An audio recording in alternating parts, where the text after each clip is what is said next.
J'ai mis les LED en bleu car le bleu c'est la couleur de la tristesse et l'histoire d'aujourd'hui est un peu beaucoup triste. Assoyez-vous, je vais vous raconter la descente aux enfers de ce basketteur professionnel.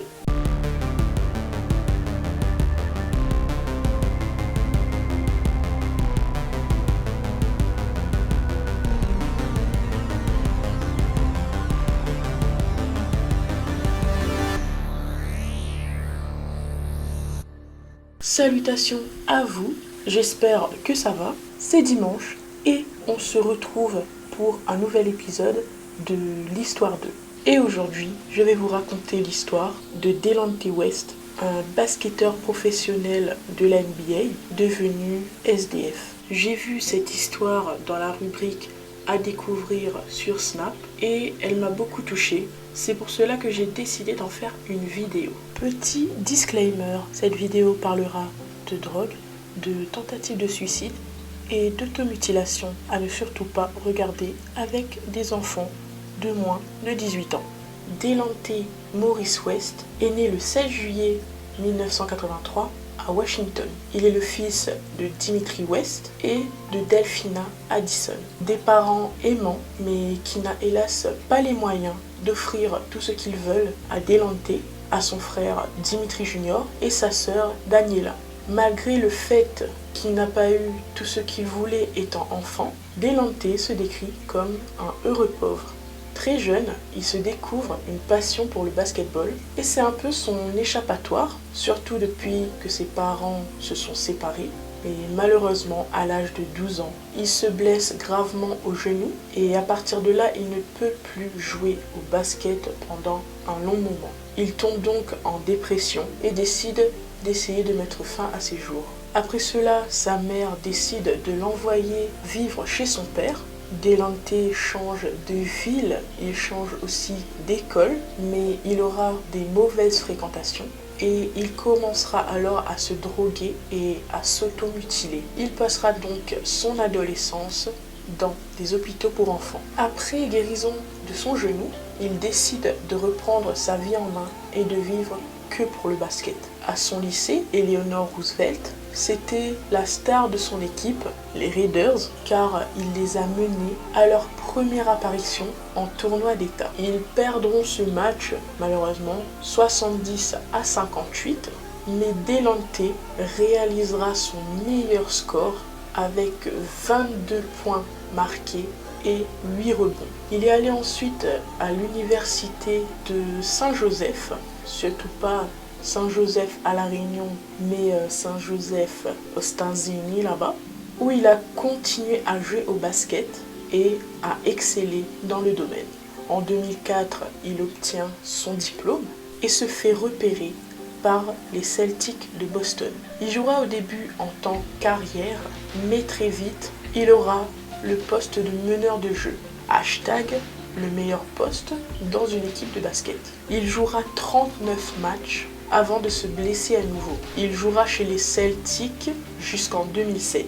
Ensuite, il jouera pendant un an chez les Supersonics de Seattle. Et en 2008, il signera son plus gros contrat, qui s'élèvera à 12,7 millions de dollars avec les Cavaliers de Cleveland, où il jouera pendant 2 ans. En 2008, il retournera donc jouer avec les Celtics jusqu'en 2011. Mais dans cette année-là, il sera suspendu pendant 10 matchs à cause d'une affaire de port d'armes. Cette même année, il divorcera de sa femme, Ashley Kimberly Awad, qu'il connaissait depuis l'université après 1 an de mariage. Sûrement parce qu'il y avait des rumeurs comme quoi il avait une liaison secrète avec la mère de LeBron James. Cette rumeur sera démentie par la suite. Mais est-ce que c'est vrai? Bonne question. Il quittera les Celtics en 2011 pour aller jouer chez les Mavericks de Dallas jusqu'en 2012. En 2013, il sera pendant quelques mois avec les légendes du Texas. Cette même année, il se mariera avec Carissa Madden. Elle donnera naissance quelques temps après à leur enfant, nommé Cash West. De 2013 à 2014, il jouera avec les Fujian Xunxing et les Shanghai Sharks, où il aura les meilleurs stats de sa carrière. Petite parenthèse, en foot comme en basket, quand tu commences à jouer dans des équipes chinoises, ça veut dire que ta fin de carrière est très proche. Fin de la parenthèse. Il jouera sa dernière année de basket avec les légendes du Texas, mais le 2 avril 2015, il quittera les légendes du Texas en raison d'une blessure. Et il n'a pas joué au basket professionnel depuis. Et à partir de 2015, la descente aux enfers commence. Il accumule des dettes à cause de ses propriétés hors de prix. Il décide donc de postuler chez Home Depot, mais l'argent ne suffit pas.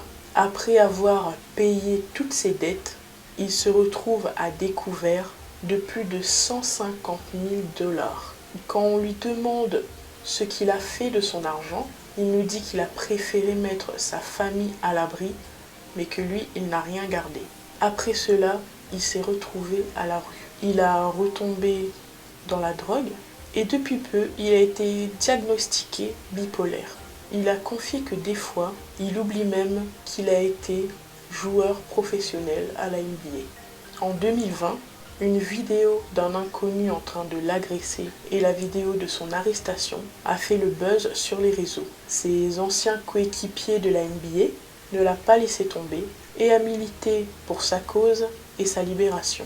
Mark Cuban, le propriétaire de l'équipe les Mavericks de Dallas, lui a payé une cure de désintoxication et depuis, il essaye d'aller mieux. Mark lui a conseillé aussi d'aller voir un psychologue pour sa maladie, mais hélas, il n'en a pas les moyens.